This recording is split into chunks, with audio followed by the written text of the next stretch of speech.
السلام عليكم ورحمة الله وبركاته. حبايبي عاملين ايه؟ يا رب تكونوا بخير. هنسمي الله ونصلي على رسولنا الكريم. اللهم صل وسلم وبارك عليك يا حبيبي يا رسول الله. ويلا بينا نبدأ. عندنا حزمة بقدونس مغسولة حلوة قوي ومنقوعة طبعا في شوية مية وخل. وبعد كده يا ولاد رحنا ايه بقى مخرطينها زي ما انتوا شايفين. هنخرط حزمة البقدونس دي وهنعمل طبق جبنة قديمة، حاجة كده عظمة. بعد كده هنخرط بقى الطماطم ونخرط قرن الفلفل ده.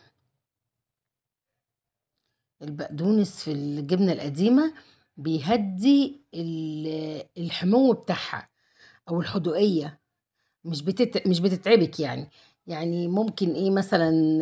مش انت يعني احنا بعد ساعات لما بتكون الجبنة حادة قوي بنحط مثلا معلقتين زبادي. هو ينفع دلوقتي مع البقدونس تحط معلقتين زبادي برضو. بس بحس البقدونس بيهدي الجبنة القديمة شوية، او مش بيخليها تتعبك يعني. بعد ما خرطنا حزمة البقدونس زي ما قلت لكم وخرطنا عليها الطماطم دي صغير زي ما انتم شايفين كده. دي بقى الأكلة الشعبي بتاعت الأجازة، بتاعت يوم الجمعة دي اللي الناس تطلع من الصلاة يعني. وتقومي حاطة بقى الصينية بتاعتك دي، بتبقى حاجة تحفة بصراحة. أنا الأكلة دي بسميها أكلة الصيف. خرطنا قرن الفلفل زي ما انتم شايفين كده. بعدين هنجيب بقى الطبق الحلو ده اللي فيه الجبنة القديمة وهنحط عليه الطحينة. وهتقلبيها بقى كويس قوي، تدخلي الطحينة في الجبنة القديمة. حلو قوي. لا مش هينفع تحطي الطحينة والجبنة القديمة وتيجي تقلبي جامد، بقى الطماطم دي هتتهرى منك كده وتصفي مية ومش هتبقى حلو. حطينا برضو شوية الزيت كمان. وهتقلبي كويس قوي قوي الجبنة القديمة والطحينة والزيت.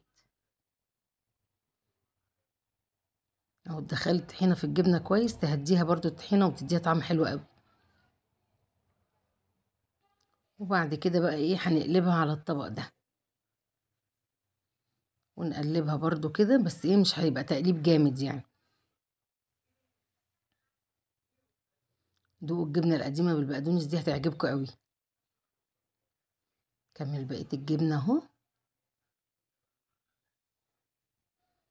ونقلب بقى كويس قوي كده. وادي طبق الجبنة القديمة خلص خلاص. جينا بقى هنا جبنا البطيخة الحلوة دي. البطيخ السنة دي ما شاء الله كله تحفة، من أول بداية الموسم بتاعه هو البطيخ حلو قوي السنة دي زي السكر. هنخرط البطيخة بقى كده زي ما انتم شايفين التخريطة الحلوة دي. وبعد كده يا بنات بقى طبعا بتدخليها التلاجة تسقعيها و... وبتتغدي بقى جبنة قديمة وبطيخ، أو جبنة بيضة وبطيخ، الجبنة اللي انتي بتحبيها. والله بتبقى غدوة جميلة وخفيفة. ادي كده اهو.